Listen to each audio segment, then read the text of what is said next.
What is going on, everybody? Welcome back to the Cosmic Wonder. I'm Warren Thompson, and we have some great news about the first episode of Loki Season 2. Right now, based off of everything that we've heard about Loki Season 2 and everything that we've seen, it's shaping up to be phenomenal. And at the very least, we hope that it's going to be on the same page that the first season was. And so far, it seems like it is going to be. It has the same vibe, has the same tone, and I've actually seen a lot of people online mention this as one of the big reasons they love the show so much. And the great news is that the production team is the same, the music team is the same, pretty much everybody that was in charge of the vibe of it is pretty much still the same. They worked on season 1 and worked on season 2 as well. And now we have a runtime for the first episode and a little bit of plot details about what's going to happen in the first and second, and a little bit of the third episode as well. We know that there are going to be multiple variants of Kang the Conqueror in this show, but it looks like it's going to come down to 2 very specific variants in the show, possibly 3. There's a lot of mystery that comes with the show, which is one of the aspects that I truly enjoy, not really knowing what's going to happen. But we know that this is really kind of the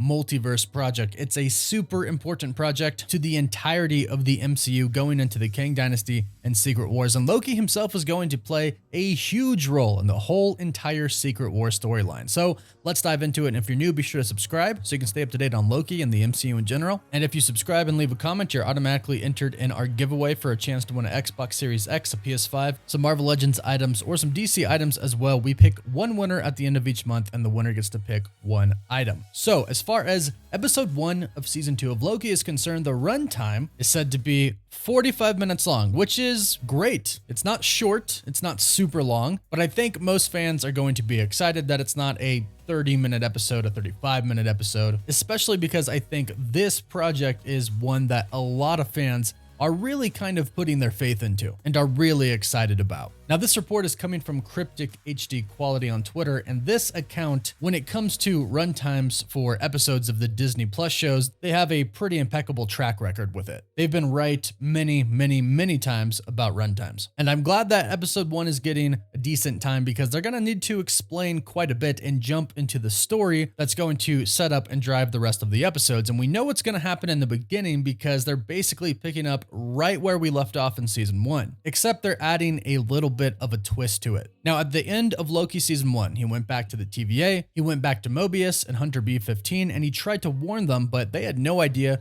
who he was. Now, we know why this is now. He is back at the TVA, and it's not an alternate timeline TVA thing or anything like that. It's simply the TVA back in time, which is very interesting because the TVA itself exists outside of time. And they even actually kind of address this point in the trailers that we've seen. Loki is time slipping, and Mobius takes Loki to see OB, and OB says, I can't fix that. It's impossible to time slip in the TVA, yet Loki is doing it. So what we know is that Loki ends up back in time in the TVA. It's still the same TVA. However, at this point in time, Kang the Conqueror is still the known ruler of the TVA. He hasn't invented the guise of the timekeepers yet. We know that ultimately something will happen at some point in time where Kang the Conqueror, or He Who Remains, gets in some sort of a situation to where he basically needs to be anonymous. He needs the people of the TVA and perhaps other people as well to believe in the timekeepers, and therefore he hides himself. But in the beginning of Loki season 1, we go back in time in the TVA where the TVA is known to be run and created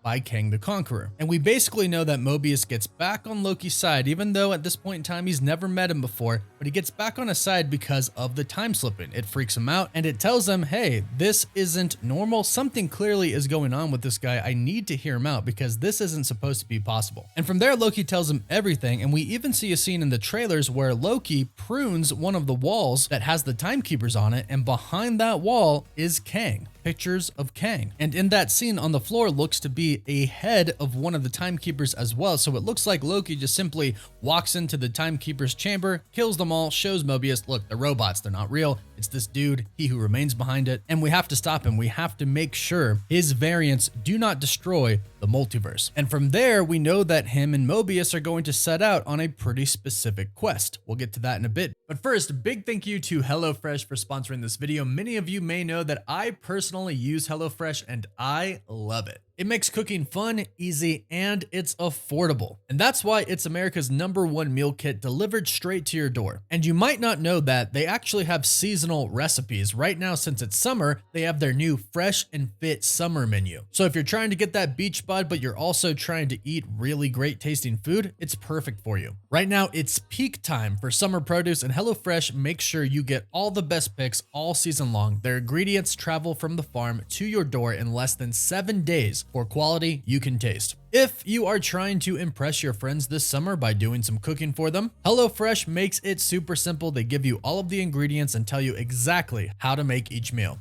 And the best part is, right now, if you go to hellofresh.com/50cosmic, you can use code 50cosmic for 50% off plus free shipping. That's hellofresh.com/50cosmic and use code 50cosmic for 50% off your order and free shipping.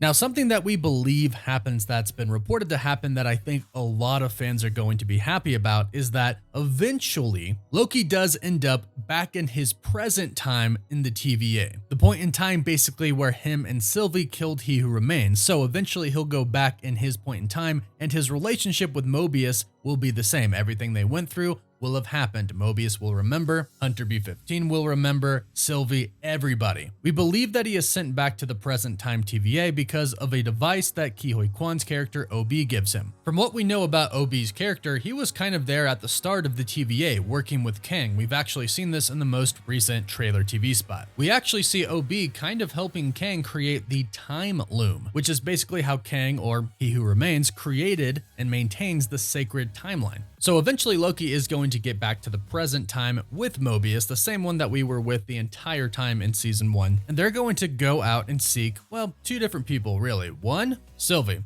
of course, obviously. But 2, a variant of Kang the Conqueror. And of course, we know that one they run into is Victor Timely. However, a recent report suggests that another variant is going to show up, and that is He Who Remains. And at this point, we're not really sure if it's the same exact one from the end of Loki season 1. We want to say no, but of course anything is possible in this series. It could just simply be another variant that is very, very close to He Who Remains. But the insider Can We Get Some Toast tweeted out, He Who Remains, X, no, but did say He Who Returns, yes, checkmark. So He Who Returns implies that it might actually be the same one, but some insiders have called him a benevolent variant of Kang, which is true. He wasn't really evil at the end of Loki season 1. Well, he kind of was, but he was a necessary evil. He did everything that he did, pruning the other timelines to keep Kang the Conqueror away, to keep his variants away, to stop and prevent a multiversal war, one that he already won that almost destroyed the entire multiverse. So it looks like in some way, shape, or form, Loki is going to be teaming up with the variant